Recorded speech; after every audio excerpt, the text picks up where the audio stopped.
Tudo bem com você? Graça e paz. Hoje eu vou continuar meditando na carta de Paulo aos Romanos. Eu já meditei nos capítulos anteriores e hoje eu vou meditar no capítulo 15. Capítulo 15, ele vai falar sobre a unidade, ou seja, a unidade do corpo de Cristo. E Paulo ainda continua falando sobre os fortes na fé, porque no versículo anterior, no capítulo anterior, capítulo 14, ele falou sobre os fracos e os fortes, que um deveria suportar o outro para que o corpo de Cristo ficasse unido e que nenhum deles, tanto forte como fraco, deveria fazer um julgamento do seu irmão, mas deveriam suportá-los por amor. E ele, continuando ainda nesta mesma linha de raciocínio, Paulo agora ele fala sobre a unidade. Ele diz aqui no início do capítulo 15 que devemos, do versículo 1 até o 7, devemos agradar uns aos outros. Depois do versículo 8 ao 13, Cristo Jesus, ele é servo, ou seja, Cristo Jesus ele veio para servir tanto judeus como gentios. Ele veio servir aos dois povos. E depois, no versículo, encerrando aí, ele vai falar a respeito do ministério de Paulo aos gentios. Na verdade, o ministério de Paulo aos gentios, ele fala no versículo 14, já no final aí do capítulo 15, e ele continua no capítulo 15, ele continua ainda até praticamente parte do final do capítulo 15, ministério de Paulo aos gentios, e depois o ministério dos gentios aos judeus. E aí ele encerra o capítulo 15. O capítulo 15 ele tem 33 versículos. E hoje eu vou meditar até o versículo 13. Diz assim: nós que somos fortes. Então Paulo diz, olha, nós que somos os cristãos fortes na fé, devemos suportar as fraquezas dos fracos. Ele já disse no capítulo 14 quem são os fortes e os fracos na fé. E agora ele dá prosseguimento. Nós que somos fortes devemos suportar os irmãos que são fracos e não agradar a nós mesmos. Cada um de nós deve agradar ao seu próximo para o bem dele, a fim de edificá-lo. Pois também Cristo não agradou a si próprio.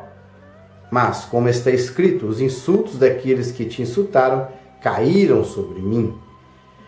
Pois, está lá em Salmo 69, versículo 9. É um salmo messiânico apontando para Jesus. Os insultos daqueles que te insultam caíram sobre mim. Está falando sobre a pessoa de Jesus. Pois tudo o que foi escrito no passado foi escrito para nos ensinar, de forma que por meio da perseverança e do bom ânimo procedentes das Escrituras, mantenhamos a nossa esperança. O Deus que concede perseverança e ânimo, dê-lhes um espírito de unidade, segundo Cristo Jesus, para que, com um só coração e uma só voz, vocês glorifiquem ao Deus e Pai de nosso Senhor Jesus Cristo. Portanto, aceitem-se uns aos outros, da mesma forma que Cristo os aceitou, a fim de que vocês glorifiquem a Deus. Então veja bem que aí Paulo, no início do capítulo 15, ele está dando a ideia de que devemos agradar uns aos outros para vivermos em unidade. Ele disse, olha, devemos fazer o máximo para viver em unidade. Temos que agradar os nossos irmãos, mesmo que eles sejam fracos na fé, ainda que nós tenhamos que abrir mão de certas coisas, de certos alimentos, de observância alguns dias sagrados, ainda que tenhamos que abrir mão disso, mas que quando fizermos algo dessa natureza, que este algo que nós estamos fazendo, isso sirva para a unidade do corpo de Cristo. Pois ele falou assim, olha, veja o exemplo de Jesus. Ele não agradou a si próprio. Ele sendo Deus, Filipenses diz que haja em vós o mesmo sentimento que houve em Cristo Jesus. Que ele, sendo Deus, ele não lançou mão da sua divindade de Deus quando veio aqui na terra. Algumas traduções que não teve por usurpação ser igual a Deus, ou seja, ele não lançou mão da sua divindade quando ele esteve aqui na terra. Por isso que Paulo cita aqui o Salmo messiânico 69:9, os insultos daqueles que te insultam caíram sobre mim. Então Jesus foi insultado, ele foi maltratado, ele foi injuriado, levantaram falso testemunho contra a pessoa dele. Tudo isso ele passou por amor de nós, pois ele nos amou primeiro. Então, se Jesus, ele sendo Deus, ele desceu da sua glória, suportou tudo isso por amor, por que nós, irmãos, não devemos também suportar os nossos irmãos mais fracos? É isso que Paulo está dizendo aqui.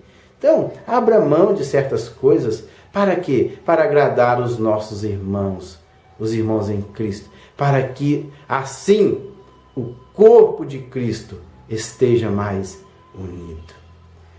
E ele diz aqui que o Deus que concede perseverança e ânimo lhes dê um espírito de unidade.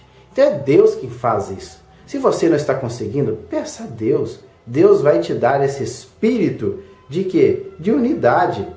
Segundo o quê? De acordo com Jesus.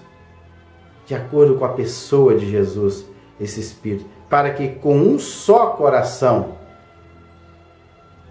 a igreja formando um só corpo, um só coração, todos com um mesmo pensamento e uma só voz. Então, quando há unidade, quando há comunhão de pensamento, todos vão glorificar ao Deus Pai e Pai de nosso Senhor Jesus Cristo.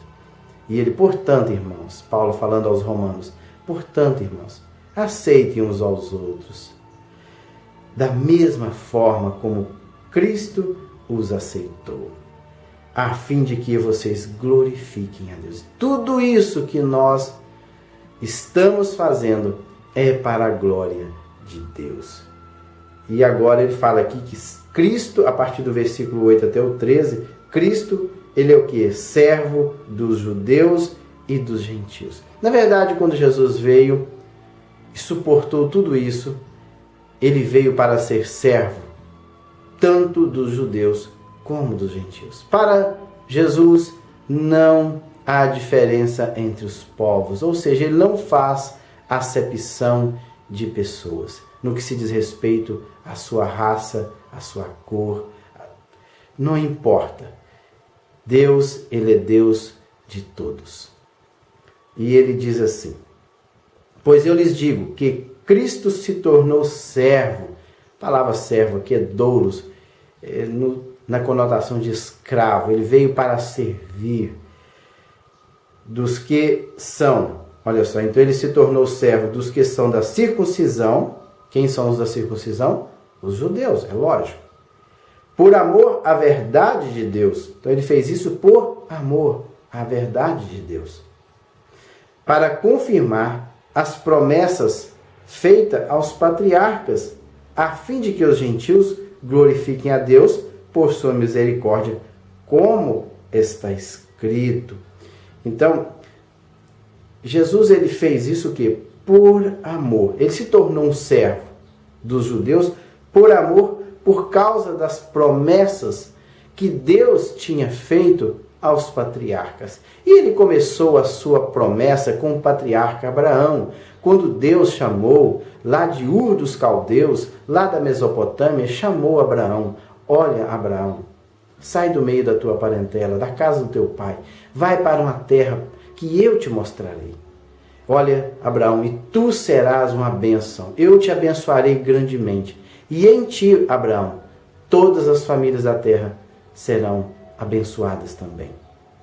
Então Deus já tinha feito uma promessa. Por isso que Jesus veio por amor à verdade. E a promessa que Deus tinha feito aos antepassados, aos patriarcas, principalmente Abraão, depois Isaque e Jacó. E de Jacó veio aí as 12 tribos de Israel. E ele começa a citar alguns salmos. Ele cita Salmo 18, 49. Por isso eu te louvarei entre os gentios. Cantarei louvores ao teu nome. Agora ele aponta para os gentios, que os gentios também louvariam a Deus através da pessoa bendita do Senhor Jesus. Que quando Jesus ele veio e se tornou servo, ele não se tornou servo apenas dos judeus, mas também dos gentios. E que quando ele se tornasse servo de ambos os povos, Deus, por isso eu te louvarei entre os gentios. E também diz, Deuteronômio 32, 43, cantem de alegria, ó gentios, com o povo dele. Então, judeus e gentios cantando e louvando a Deus em alegria. E depois tem mais ainda. Paulo aqui ele continua citando alguns textos do Antigo Testamento. E mais, Paulo diz, e mais, no versículo 11, louvem o Senhor, todos vocês gentios, cantem louvores a Ele quem é Deus, todos os povos. Salmo 117, 1. Então, louvem ao Senhor, todos vocês gentios. Por que nós agora estamos louvando ao Senhor? Porque Jesus um dia, ele veio e se tornou servo. Ele veio aqui para servir. Ele veio aqui e morreu na cruz do Calvário para me livrar da condenação eterna. Ele veio para que eu pudesse ser justo. Porque na pessoa bendita de Jesus, Deus nos justificou. Ou seja, Ele nos declarou justo. Então por isso que nós louvamos ao Senhor. Isaías também diz, Isaías lá no capítulo 11, versículo 10, brotará a raiz de Jessé, aquele que se levantará para reinar sobre os gentios. Olha só aqui, porque quem era de Jessé? Davi. Davi, ele era filho de Jessé. E de Jessé veio toda a linhagem, e dessa linhagem real nasceu quem? Nasceu Jesus, o Cristo Senhor Salvador. Então diz aqui, brotará a raiz, da raiz de Jessé sairia aquele que se levantará. Está apontando para o futuro. Isso aqui, Isaías, ele é o profeta messiânico, ele que a maioria das suas profecias apontavam para Jesus. Então ele diz, olha, brotará a raiz de Jessé. Então, essa raiz vai nascer. E aquele que se levantará para reinar sobre os gentios, estes colocarão nele a sua esperança. Estes quem? Os gentios. Então nós colocamos a nossa esperança em Cristo Jesus, pois Ele veio para reinar também sobre nós.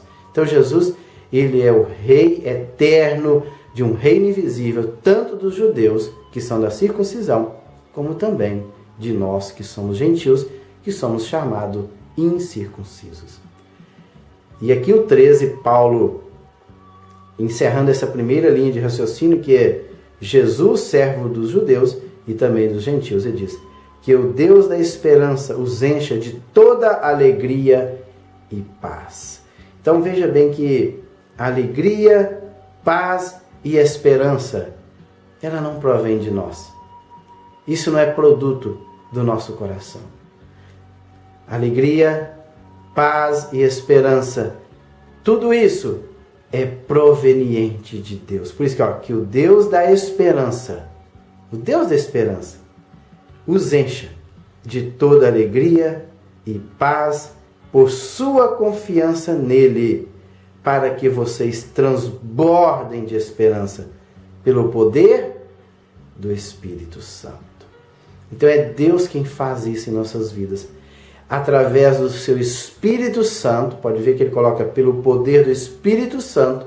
Então o Espírito Santo, o Espírito de Deus, que atua em nós. Pois a partir do momento em que nós reconhecemos Cristo Salvador nosso, o Espírito Santo, e cremos nele, o Espírito Santo ele passa a morar em nossos corações. Então, é o Espírito Santo que passa a produzir nas nossas vidas o quê? Esta alegria. Não é uma alegria passageira, não é alegria motivada pelas festas, pelas bebedeiras, não é uma alegria motivada pelo dinheiro, pelas posses, não, é uma alegria que jamais alguém pode explicar esta alegria. É uma alegria interior, é uma alegria que ela ultrapassa os nossos entendimentos. Também ele fala de paz. Paz aqui não é ausência de guerra, paz aqui é uma paz interior, é uma paz que excede todo o conhecimento humano, é uma paz que procede de Deus e que somente o Espírito Santo em nossas vidas é capaz de produzir isso aqui. Mas primeiro nós temos que aceitar isto de Deus, este plano maravilhoso, reconhecer o plano maravilhoso que Deus, através da pessoa bendita de Jesus, traçou para nós desde a eternidade. E que agora, nesses últimos dias, no tempo da graça, ele executou o seu plano, através da pessoa do seu Filho. Por isso que ele falou, Deus da esperança os encha de alegria e paz. No próximo vídeo eu estarei dando continuidade a partir do versículo 14, e aí agora Paulo vai falar sobre o seu ministério que era voltado para os gentios. Até lá e fique com Deus.